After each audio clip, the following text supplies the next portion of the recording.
Welcome, dear reader. Today, we will take a journey through a story that will touch your heart, make you feel the ache of loss, the sting of failure, and the warmth of hope. It is about a man who slept in his car, broken by life, but rose again to own a mansion. This story teaches us that no matter how dark life gets, the smallest spark of hope can light the way. Imagine holding on to a dream when the world has turned its back on you.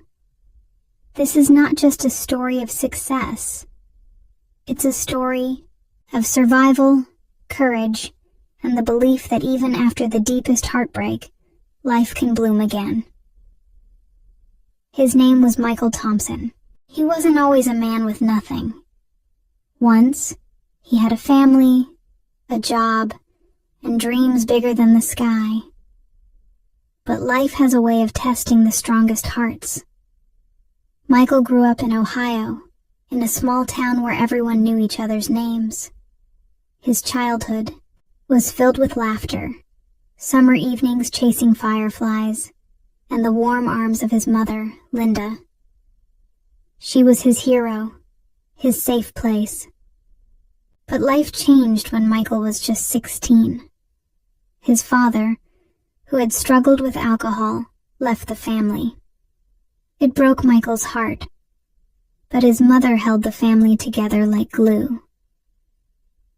Years passed. Michael graduated from high school with big dreams. He wanted to start his own business, to make his mother proud.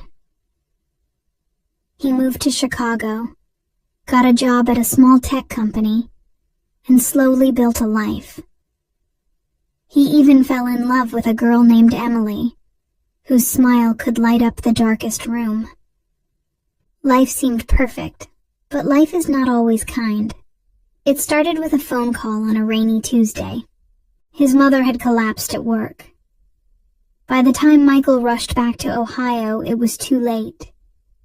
She had passed away from a sudden heart attack. Michael stood at her funeral, the rain mixing with his tears. He felt hollow, as if life had been drained from him. There were so many things he never got to say. I love you. Thank you for everything. I'm sorry I wasn't there. Guilt sat heavy on his chest. After his mother's death, Michael was never the same. Grief is a strange thing. It sneaks into your heart, makes you feel lost even when you're surrounded by people. Michael pulled away from Emily, from his friends, from everything. He thought he could drown his pain in work, but grief doesn't disappear. It waits in the quiet moments. One day, he came home to an empty apartment. Emily had left. She couldn't watch him fade into someone she no longer recognized. She left a note. I love you, but I can't save you from yourself. Michael read that note over and over, his tears blurring the ink. He realized he had lost the two people who loved him the most. Things spiraled quickly. Michael lost focus at work, made mistakes, and soon lost his job. With no income, he couldn't pay rent.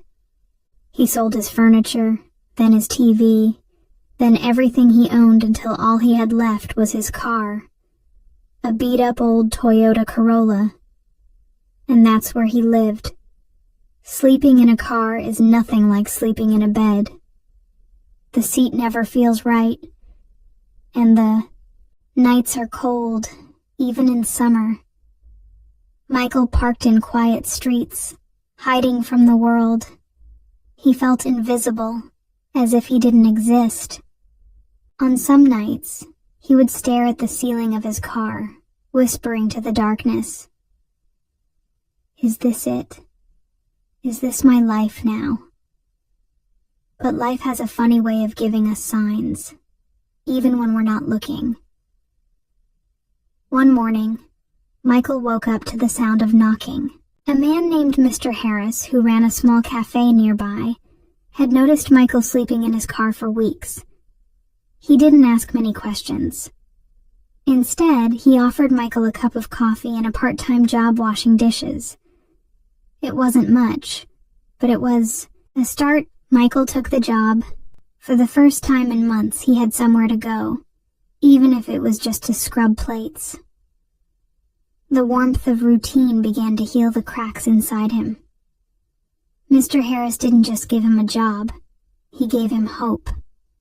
He'd say, "It's not about where you are now, Michael. It's about where you're going." Those words stuck with him.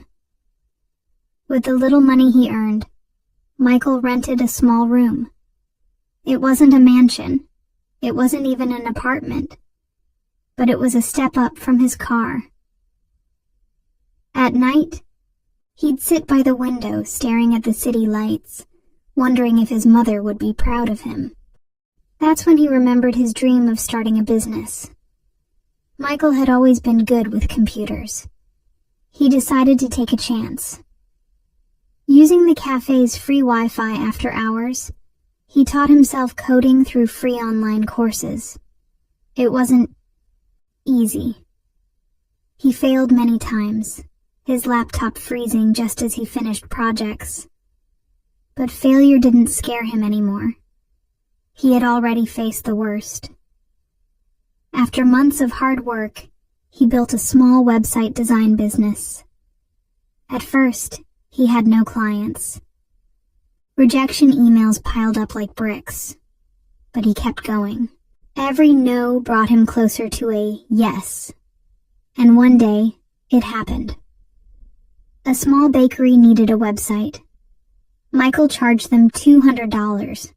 It wasn't much, but it felt like $1 million to him. That first client led to another, then another. Slowly, his business grew. Years passed. Michael's hard work paid off. He didn't just have a business, he had a company. He hired people, opened an office, and built something beautiful from the ashes of his past. Eventually, he bought a house. Not just any house. A mansion on the edge of the city, with tall windows and rooms filled with light. But when he walked through those doors for the first time, he didn't feel like celebrating. Instead, he sat on the floor and cried. Not because he was sad, but because he remembered the boy who once slept in a car, lost and broken. Michael's mansion wasn't just made of bricks and glass.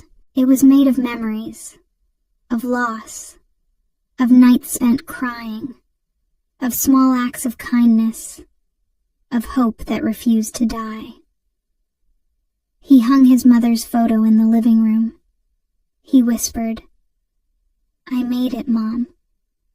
And he knew she heard him. This story is not just about Michael. It's about all of us. We all face moments when life feels too heavy, when dreams seem too far. But Michael's story reminds us that even in the darkest nights, a small spark of hope can light the way. So if you're struggling, remember this. Your story isn't over yet. Keep going. The mansion of your dreams might be just around the corner.